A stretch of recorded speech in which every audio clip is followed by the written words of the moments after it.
Hello दोस्तों, नमस्कार। भारत में शिक्षा स्थित समस्याएं एवं मुद्दे चैप्टर के अंदर हम प्रश्न देखेंगे। शिक्षा के क्या शिक्षा के व्यक्तिगत तथा सामाजिक उद्देश्यों में समन्वय स्थापित करना संभव है? यदि हाँ तो कैसे? अथवा शिक्षा के व्यक्तिगत तथा सामाजिक उद्देश्यों का अर्थ स्पष्ट कीजिए। शिक्षा के व्यक्तिगत उद्देश्यों के पक्ष तथा विपक्ष संबंधी तर्क प्रस्तुत कीजिए। अथवा व्यक्ति तथा सामाजिक उद्देश्य एक दूसरे के पूरक हैं, समझाइए। उत्तर है इसमें शिक्षा के सामाजिक उद्देश्य। Social AIIMS of education. बैगले एवं डीबी के अनुसार सामाजिक उद्देश्य का तात्पर्य सामाजिक दक्षता से है, किंतु अपने अतिवादी स्वरूप में सामाजिक उद्देश्य व्यक्ति को समाज का एक पुर्जा मानता है और व्यक्ति के सभी अधिकारों तथा कर्तव्यों को राज्यों के हाथों में सौंप देता है। इसमें व्यक्ति का स्वयं अस्तित्व नहीं होता है, वह समाज का साधन मात्र होता है। इस प्रकार हम कह सकते हैं कि समाज साध्य है, व्यक्ति साधन है। समाज के अतिवादी रूप को त्यागने के बाद सामाजिक उद्देश्य का अर्थ है कि व्यक्तियों के बीच में सहयोग एवं सामाजिक भावना को विकसित करना। रेमंड के अनुसार समाज विहीन अकेला व्यक्ति कल्पना की खोज है। सामाजिक उद्देश्य के पक्ष में तर्क। सामाजिक उद्देश्य के पक्ष में निम्नलिखित तर्क दिए जा सकते हैं। पहला है, व्यक्ति समाज में ही जन्म लेता है, समाज में ही रहकर ही वह अपनी आवश्यकताओं की पूर्ति करता है। दूसरा, समाज ही व्यक्ति को सभ्य बनाकर आदर्श नागरिकता का पाठ पढ़ाता है। तीसरा, समाज ही व्यक्ति को आत्म प्रकाश आत्माभिव्यक्ति के अवसर प्रदान करता है, जिनके द्वारा विचारों का आदान प्रदान होता है। चौथा है, मनुष्य जन्म से लेकर मृत्यु तक जो भी क्रियाकलाप करता है वह समाज के प्रभाव से ही करता है, अतः शिक्षा का उद्देश्य सामाजिक होता है। पांचवा है, बालक प्राकृतिक वातावरण की अपेक्षा सामाजिक वातावरण में उत्तम शिक्षा प्राप्त करता है। छठवां है, सुखी एवं समृद्ध समाज देश को प्रगति एवं समृद्धि के मार्ग पर ले जाता है। सामाजिक उद्देश्यों के विपक्ष में तर्क है। सामाजिक उद्देश्यों के विपक्ष में निम्नलिखित तर्क प्रस्तुत किए जा सकते हैं। पहला है, सामाजिक उद्देश्य अमनोवैज्ञानिक है। इसमें व्यक्ति की रुचियों, अभिवृत्ति, योग्यताओं की अवहेलना होती है। दूसरा है, सामाजिक उद्देश्य सभी व्यक्तियों को समान रूप से राज्य समाज का साधन मानकर व्यक्ति भिन्नता के सिद्धांत की अवहेलना करता है। तीसरा है, सामाजिक उद्देश्य कला और साहित्य के विकास में रुकावट पैदा करता है, क्योंकि इनका विकास व्यक्तिगत योग्यताओं की अभिवृद्धि पर आधारित है। चौथा है, शिक्षा का सामाजिक उद्देश्य समाज को व्यक्ति से श्रेष्ठ समझता है, जबकि समाज का निर्माण व्यक्तियों द्वारा ही संभव है जो व्यक्ति की उपेक्षा करता है।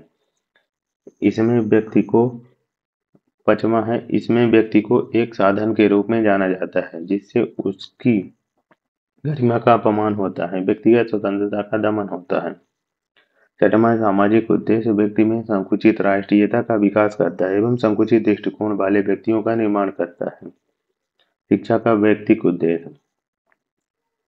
शिक्षा का व्यक्तिक उद्देश्य व्यक्ति को ही केंद्र बिंदु मानता है तथा बालकों को स्वतंत्र देश की स्वतंत्र विचारशील कर्तव्यनिष्ठ तथा सहृदय नागरिक बनने की शिक्षा पर बल देता है। अनुशासन को रुचि के कारण कार्य करने की आदत मात्र माना जाता है। शिक्षा का लचीलापन, समस्याओं को सुलझाने की योग्यता आदि गुण व्यक्ति को श्रेष्ठ नागरिक बनाते हैं। व्यक्ति समाज का अभिन्न अंग है, उसका कर्तव्य है कि वह आवश्यकता अनुसार समाज की सहायता करे तथा उसकी उन्नति में योग दे। शिक्षा में व्यक्तिक उद्देश्य नंद महोदय की देन है। उनका विचार है कि संसार की प्रत्येक अच्छी वस्तु स्वतंत्रता पूर्वक कार्य करने वाले नागरिक ही प्राप्त करते हैं। शिक्षा भी इसका अपवाद नहीं है। व्यक्ति को स्वतंत्रता एवं उसके व्यक्तित्व को निखारने की शिक्षा दोनों ही इसकी प्रगति के मुख्य पद है। रस्क के अनुसार शिक्षा का उद्देश्य व्यक्तित्व को ऊंचा उठाना या गुण संपन्न करना है। इस व्यक्तित्व का मुख्य लक्षण सार्वभौमिक मूल्यों से युक्त है। व्यक्तिक उद्देश्यों के पक्ष में तर्क है। व्यक्तिक उद्देश्य के पक्ष में निम्नलिखित तर्क दिए जा सकते हैं। पहला है, इस उद्देश्य के आधार पर व्यक्ति के अस्तित्व को वरीयता प्रदान की जाती है। दूसरा है, शिक्षा के व्यक्तिक उद्देश्य में व्यक्ति की अद्वितीयता का ध्यान रखा जाता है। तीसरा है, यह व्यक्ति को आत्मानुभूति करने में सहायता प्रदान करता है, जिससे व्यक्ति को आत्म प्रकाशन के अवसर प्राप्त होते हैं। चौथा है व्यक्तिक उद्देश्य के माध्यम से व्यक्ति को स्वतंत्र चिंतन, धार्मिक प्रवृत्ति तथा आध्यात्मिक प्रवृत्ति का विकास होता है। पांचवा है वह व्यक्ति की स्वतंत्रता के दमनात्मक कारकों को दूर व्यक्ति को आवश्यक एवं अनुकूल वातावरण प्रदान करता है। व्यक्तिक उद्देश्य के पक्ष में विभिन्न तर्कों का संबंध व्यक्ति की स्वतंत्रता से सर्वाधिक है। व्यक्तिगत स्वतंत्रता जन्मजात का आधार होती है तथा इसके अभाव में लोकतंत्री जीवन पद्धति तथा शासन व्यवस्था संभव नहीं है। मनोवैज्ञानिक दृष्टिकोण से व्यक्ति अद्वितीय है और उसमें वह योग्यता होती है जिसका वह अपनी सामर्थ्य के अनुसार सामाजिक प्रगति में योगदान करता है। व्यक्तिक उद्देश्यों के विपक्ष में तर्क। शिक्षा के व्यक्तिक उद्देश्य के विपक्ष में निम्न तर्क प्रस्तुत किए जाते हैं। पहला, शिक्षा व्यक्तिवाद को प्रोत्साहित करती है और यह समाज को विभाजित करती है। शिक्षा का व्यक्तिक उद्देश्य वातावरण की उपेक्षा करता है। तीसरा, व्यक्तिक उद्देश्य मनुष्य की सामाजिक प्रकृति की अवहेलना करता है और सामाजिक दृष्टिकोण को तिरस्कृत करता है। चौथा है, व्यक्ति की व्यवहारिक एवं वास्तविक जीवन के मार्ग में बाधा उत्पन्न करता है। व्यक्तिक और सामाजिक उद्देश्यों में समन्वय।